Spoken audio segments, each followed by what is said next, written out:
எந்த திசையை நோக்கி?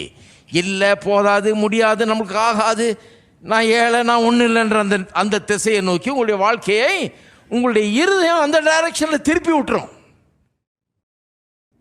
என்னையா இப்படி சொல்கிறீங்கன்னு கேட்கலாம் நீங்கள். இது எங்கே இருக்குது பைபிளில்? இங்கே சொல்லியிருக்கு பாருங்கள். நாவை அடக்கல் தான் இருதயம் வஞ்சிக்கப்பட்டு விடும். அப்புறம் அவனுடைய தேவ பக்தியெல்லாம் வீணாய் போயிடும். அவன் பைபிளை தூக்கிட்டு கோயிலுக்கு போனது, பாட்டு பாடினது, கிறிஸ்தவனாக இருந்தது எல்லாம் வேஸ்ட்டு. ஏன்னா முழு வாழ்க்கையுமே தப்பான திசையில் போய் முடிவெல்லாம் தப்பாக ஆயிடுது, எல்லாம் சீரழிஞ்சிருது. இந்த முயற்சியெல்லாம் வேஸ்ட்டாக போயிடுது. அதுதான் சொல்லியிருக்குது, தேவ பக்தி வீணாயிடுது. அவனுடைய தேவ பக்தி அவ்வளோ பக்தி காமிச்சு கடைசியில் அதெல்லாம் வீணாயிடுது.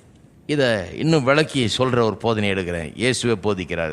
மார்க் 4 திருப்புங்க.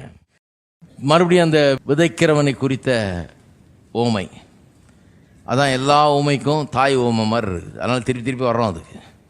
கவனிங்க, இப்போ என்ன விளக்க போகிறேன்? நாவை அடக்கலைன்னா இருதயம் வஞ்சிக்கப்பட்டுரும், இருதயம் ஏமாந்துடும்.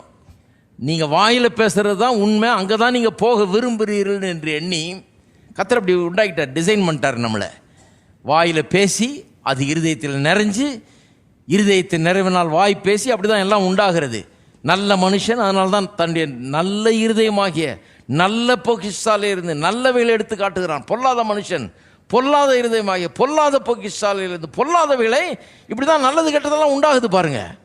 இப்படி தான் உண்டாக்கிட்டார் கர்த்தர், டிசைன் பண்ணிட்டார். இப்படி தான் காரை போய் பெட்ரோலுக்கு நிறுத்துறீங்க, பெட்ரோல் போட வேண்டிய காரில் பெட்ரோல் போடணும், டீசல் போட வேண்டிய காரில் இல்லை நான் இதில் பெட்ரோல் போட்டு ஓட்டி பார்க்குறேன் அப்படின்னு டீசல் காரை கொடுத்து பெட்ரோல் போட முடியாது. அவன் என்ன சொல்லியிருக்கானோ அது மரியாதை போட்டு ஆகணும். ஏன்னா அதை அப்படி டிசைன் பண்ணியிருக்கிறாங்க. சிலது டீசலில் ஓடுற மாதிரி டிசைன் பண்ணியிருக்காங்க, சிலது பெட்ரோலில் ஓடுற மாதிரி டிசைன் பண்ணியிருக்கிறாங்க. எப்படி டிசைன் பண்ணியிருக்காங்களோ அதுக்கேற்ற மாதிரி போய்க்கிறோம் இல்லையா? அப்போ கடவுள் நம்மளை எப்படி தான் டிசைன் பண்ணிட்டார். எப்படி டிசைன் பண்ணிட்டார்? என் வாய் பேசணும், பேசுகிறதுனால தான் இருதயம் நிரம்புது. அப்புறம் இருதயம் நிரம்பி அது வாயிலிருந்து வந்து வாழ்க்கையாக மாறுது. அங்கே என்ன இருக்குதோ அதுதான் வாழ்க்கையாக ஆகிறது. அப்போ என் வாயில் என்ன இருக்குதோ அதுதான் இருதயத்தில் போகுது, இருதயத்தில் என்ன இருக்குதோ அதுதான் வாழ்க்கையாகுது.